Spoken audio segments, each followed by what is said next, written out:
Are you in your 30s, 40s, or even 50s with not a lot of savings and investments? Are you working your full-time job for more than a decade, but you still find yourself financially behind your peers? Are you tired of working that full-time job and couldn't wait for the day you retire so you can finally do the things you are passionate about, but only to realize you actually cannot afford retirement? If you answered yes to one or more, you are not alone. During the past couple of years, I went through a self-rediscovery phase. COVID-19 happened and my husband and I ended our 8-year marriage. And after looking at my finances and retirement plan, and considering how prices across the board increase faster than my salary, I found out I might not be able to afford retirement, and that was a wake-up call.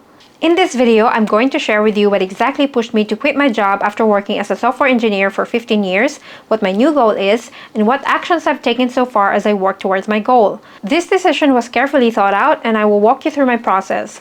My intention is not to inspire you to quit your job, but to encourage you to take a moment and assess your life and career in case you are stuck without knowing it, like in my case. And if you do need to take an action, this video will give you some ideas on how to unstuck yourself and hopefully lead you towards the life you truly want.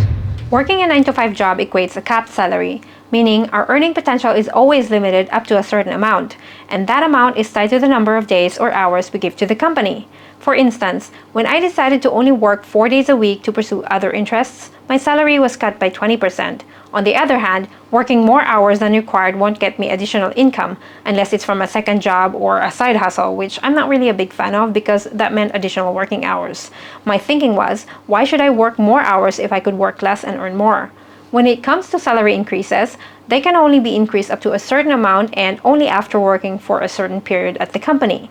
That's assuming your company even has the budget for a raise. This is my first problem. No matter how comfortable I was at my job, my salary was capped. And at 39, with little savings and investments, I thought if I continued working for a capped salary, I won't have enough funds to afford a comfortable retirement even if I work until I'm 65, not with inflation eating away at my income. The second problem I see with working my 9-to-5 job is the lack of flexibility when it comes to time, location, and type of work. Yes, the pandemic normalized working from home and made working hours more flexible, but I just can't skip work if I have to do something else without incurring vacation days or without the constant nagging of my conscience if I do decide to sneak out. I was also living in Germany for more than a decade already, and I just wanted to move back to Southeast Asia, not forever and ever, but definitely for a few years. In summary, I want to be able to work when I want no matter what day or time it is, and I want a job that's location independent so if I want, I can move to a different country whose language I cannot speak. Did I say I worked for 15 years as a software engineer? I know for some that isn't a long time, but to me, it felt like 50 years. Sure, there were still moments when I felt extreme satisfaction and happiness with my work, but the times when I was devoid of motivation kept increasing at an alarming rate. I was just mentally exhausted from doing the same thing for more than a decade. I just really want to do something else for a change. Maybe I just need a really long break from coding and I will eventually miss it. Who knows?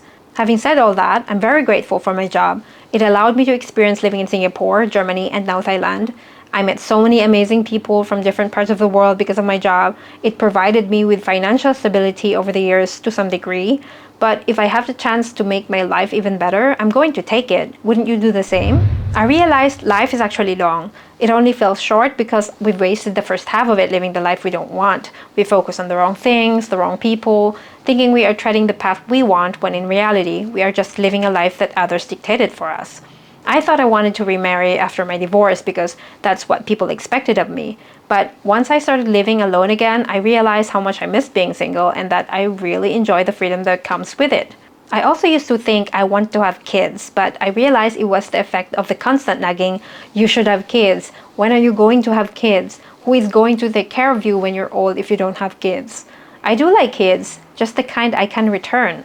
I'm not saying that following the traditional path is wrong. Many are genuinely happy with that kind of life, but we have to consider the fact that not everyone is the same. So it shouldn't be surprising that some of us want different things in life to be happy. Unfortunately, for many, we don't have the luxury to question our current status in life, or at least that's the assumption. But I think we owe it to ourselves to take a moment and figure out what we truly want and what success means to us, and take action when necessary. For me, that's having the flexibility of working anytime I want and living anywhere in the world, while being able to afford convenience and comfort. I want to build a life of freedom and choice. That is my goal. For me to reach my new goal, I needed an actionable plan because a goal without a plan is just a wish. And since my goal is rather big, I broke it down into several phases. This makes it a lot less intimidating, and planning in stages is just a lot easier and more manageable. Coming up with a great plan requires knowing both the known and unknown variables, and that means a lot of research. Given my pain points from a 9-to-5 job, I've concluded that finding a different source of income is the solution, and the source of income should be first, scalable, meaning earnings can be increased without a corresponding increase in time, effort, and resources. Second, requires zero or low starting capital. Third, time and location independent. With these requirements in mind, I search for options taking into consideration my current skills, how much money I have in savings and investments, my furry kids, Tony and Stark, the lowest level of discomfort I'm willing to take, and even my negative tendencies. Quitting my only source of income is already a huge risk, so I wanted to be cautious and not be overly optimistic. So I exercised a good amount of productive pessimism and gave myself enough buffer to execute my plan. After doing some research, I found plenty of options to choose from. I tried out print on demand, and very quickly I realized it wasn't for me. So I let go of the idea and moved on to the next. I tried selling digital products on Etsy, but same thing, so I moved on to the next. I also learned about dropshipping, but it didn't really align with my principles. For those who don't know what it is, it's buying products in bulk at a really low price and then selling them at a premium price. As much as I want to make a lot of money, I won't do to others what I don't want others to me. So I let it go and I moved on to the next. And I tried a couple more things after that. Now, there's a difference between giving up and letting go. Giving up is surrendering and abandoning something due to feelings of hopelessness, difficulty, or lack of motivation. Letting go, on the other hand, means releasing control over something that is no longer serving you well. So when you're trying something new, be mindful of words like be patient or it's too early to give up, because they can be misleading. There's a time to be patient and there's a time to consider pivoting. So what scalable income source I decided to pursue in the end? If it's still not obvious, it's building this YouTube channel. I decided to leverage what I've learned while working in the tech industry, living abroad, learning personal finance, and how I'm building the life I truly want. After all, I have decades of work and life experience under my belt. Why not share my learnings and profit from it? There are many ways to monetize the YouTube business. It's not profitable at the start, sure, but once it generates income, it can definitely scale as the channel grows. It has a low startup cost, and I can do the work regardless of when and where I do it. Now, some of you might think, why not do YouTube as a side hustle and only quit my job once it's generating money? The thing is, during the research phase, I got way too excited and motivated, far more than anything, that it was all I could think of and wanted to do, and it made me less and less motivated to work as a software engineer. Yes, I planned to quit my job eventually, but I didn't want my performance at work to suffer and leave a bad impression. It's idiotic to throw away the many years I spent building my career. Even if I won't go back to being a software engineer, it's smart to have a graceful exit, keeping my good relationship with my colleagues. So as I count the days till my last day at work, I just continued researching and planning how exactly I am going to pursue this unconventional career full-time. That's a long way of me saying I cannot multitask effectively. Now, considering my funds, I knew I wouldn't last long in Germany without a job, and I want to give myself at least 2 years to build the business without having to worry about money. I want to take as much time as I need because I don't want to stress out and burn out.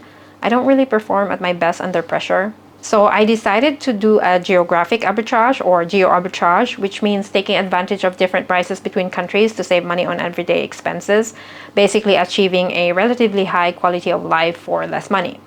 When choosing where I should move, I had to consider the following. First, my funds are in euros, so euro needs to be stronger than the local currency, and the cost of living should be low, so my savings could last at least 2 years or even longer without income. As a YouTuber, I can work online anywhere in the world, but because of my cats, I cannot live like a digital nomad who moves from country to country within a short period of time.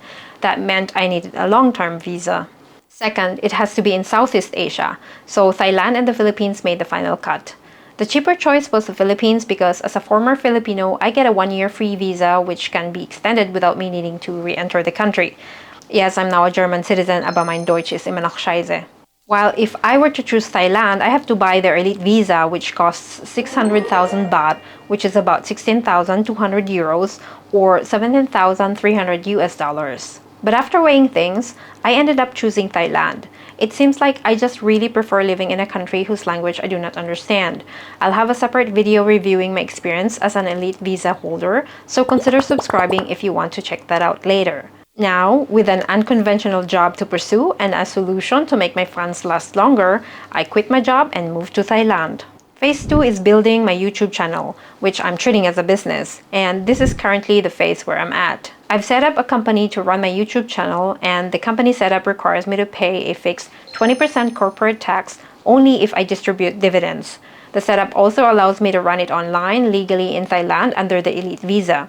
I won't get into further details as it might be boring for some, but if you want to know more about this part, let me know in the comments below.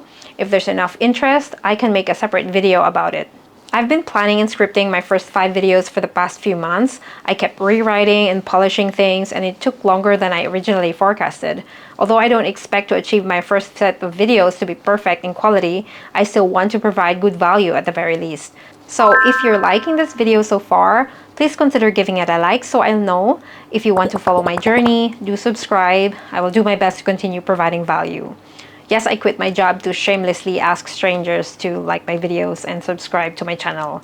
I expect phase 2 to take about 2 years, maybe even longer if I go all out conservative, just because there's a whole set of skills I need to learn. Script writing, video recording, editing, publishing, and maintaining the channel. I don't expect to earn income during this phase, although it would be good if I do. But this is exactly why I moved to a cheaper country so I can build the business without financial stress.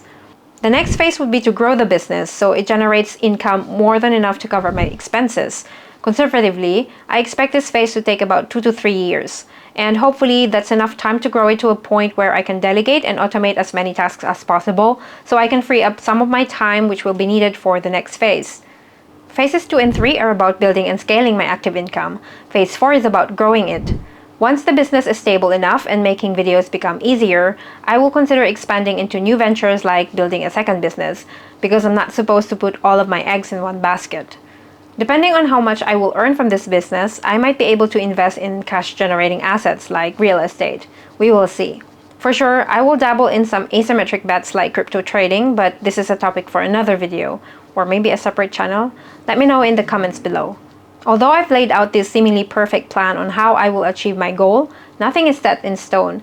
I sure learned a lot during the last couple of years, but I still have a lot to learn. There are so many challenges ahead of me, and there are many moving variables to consider. Things could change, which might make me pivot sometime in the future. But as long as I keep my eye on my goal, it doesn't matter how I get there. I'll keep learning and keep trying because true happiness is worth pursuing. The lesson I was hoping you get from this video is not that you quit your job if you're feeling stuck. Replacing my job as a software engineer was a solution I found to my problems. It doesn't necessarily mean it is the same for you. Life doesn't always work out as we hope it would, but before you do anything, take ample time to assess your situation. It doesn't matter whose fault it is. Don't focus on the things you cannot control, focus on the things you can. Paying close attention to my process, what I did was, I identified my pain points. I researched solutions, including the unconventional ones. I tried and tested some until I found the one that best solved my pain points and fits my inclinations. I set out a clear goal. I created an actionable plan to reach that goal. I then set my plan in motion by taking action. I've broken down the formula for financial independence into 4 key steps. If you want to know if I'm talking trash or not, be sure to watch this next. Or if you've already seen that, then watch this instead.